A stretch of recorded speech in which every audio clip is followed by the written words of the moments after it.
बाज की कहानी।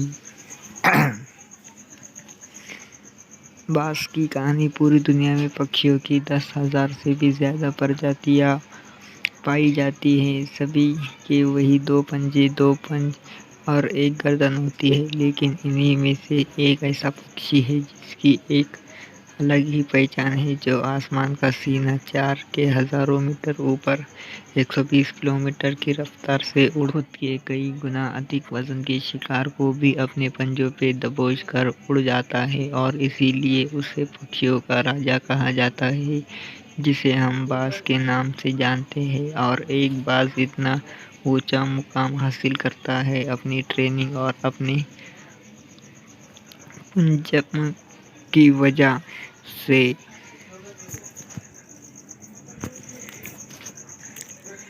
अगर आप भी इस दुनिया में एक मुकाम हासिल करना चाहते हैं तो एक बाज को बाज बनने का पूरा सफ़र आपको जानना बहुत ज़रूरी है, क्योंकि 25 से 30 की उम्र तक आने के बाद भी लोगों को रिस्क लेने से डर लगता है, लेकिन एक बाज की जीवन की शुरुआत ही रिस्क से होती है। जिस उम्र में बाकी पक्षियों के बच्चे सिर्फ चींची करना सीखते हैं, उस उम्र में एक मादा बाज अपने बच्चों को पंजों में दबोचकर हज़ारों मीटर आसमान की ऊंचाइयों में उड़ जाती है।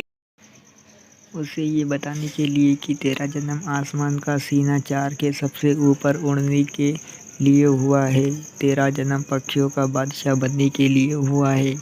ज़मीन से हज़ारों मीटर ऊपर ले जाकर मादा बाज अपने पंजों से उसे छोड़ देती है, और यहीं से शुरू होती है उसकी हाई रिस्क ट्रेनिंग। वो चूज़ा ज़मीन की तरफ तेज़ी से गिरने लगता है। थोड़ा नीचे आता है तो उसके पंख खुलने लगते हैं। नीचे आते आते वो अपने पंख फड़फड़ाने लगता है।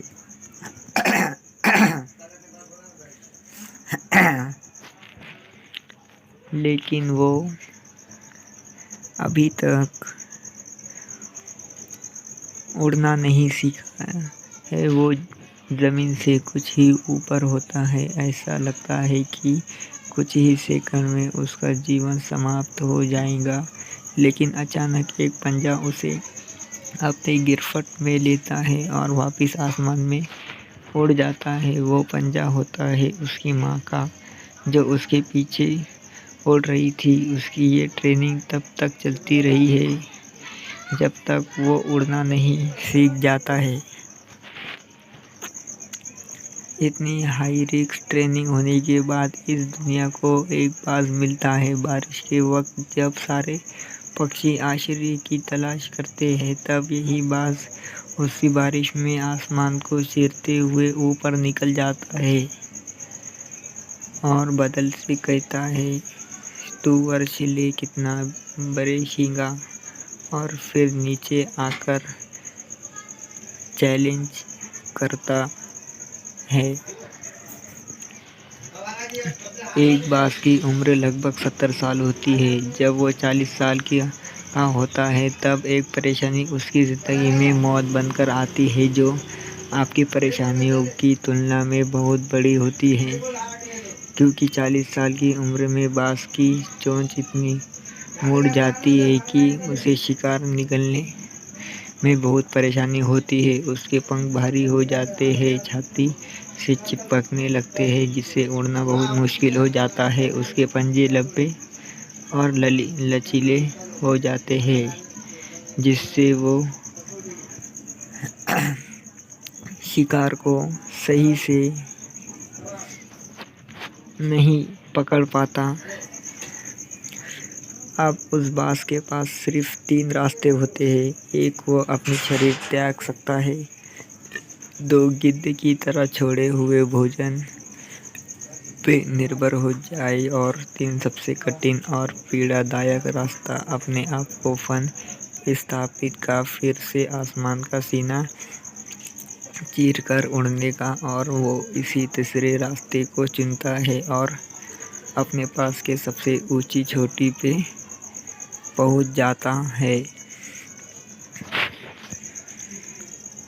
वहाँ पर अपना घोंसला बनाता है और फिर शुरू होता है परेशानियों को जड़ से उखाड़कर आसमान में उड़ने का सफ़र। वो अपनी चोंच को एक चट्टान पर मार मार कर तोड़ देता है, लहूलुहान हो जाता है और इंतज़ार करता है कि नई चोंच के आने का। उसके बाद अपनी नई चोंच से अपने पंजों को काट देता है और फिर इंतज़ार करता है नए पंजों के उग आने का। उसके बाद वो अपने एक एक पंख को अपने शरीर से अलग करता है और फिर इंतज़ार करता है नए पंख उग आने का, और इस प्रक्रिया में उसके समय लगता है 5 साल। इन 5 महीने के कड़ी तपस्या के एक बास का पुण्य जन्म होता है। वो फिर से तैयार हो जाता है आसमान का सीना चीर कर उड़ने के लिए। जो 3 रास्ते बास के पास थे वही 3 रास्ते आपके पास होते हैं, लेकिन कुछ लोग पहले रास्ते को चुनते हैं और परेशानियों के तले दबकर सुसाइड कर लेते हैं। ज़्यादातर लोग दूसरे रास्ते को चुनते हैं। वो परेशानियों का बोझ पड़ते ही अपने लक्ष्य को छोड़कर एक नॉर्मल लाइफ जीने लगते हैं। और कुछ वो लोग भी होते हैं जो इस परेशानियों को लात मारकर अपनी मेहनत के दम पर बास की तरह आसमान की बुलंदियों को छूते हैं। दोस्तों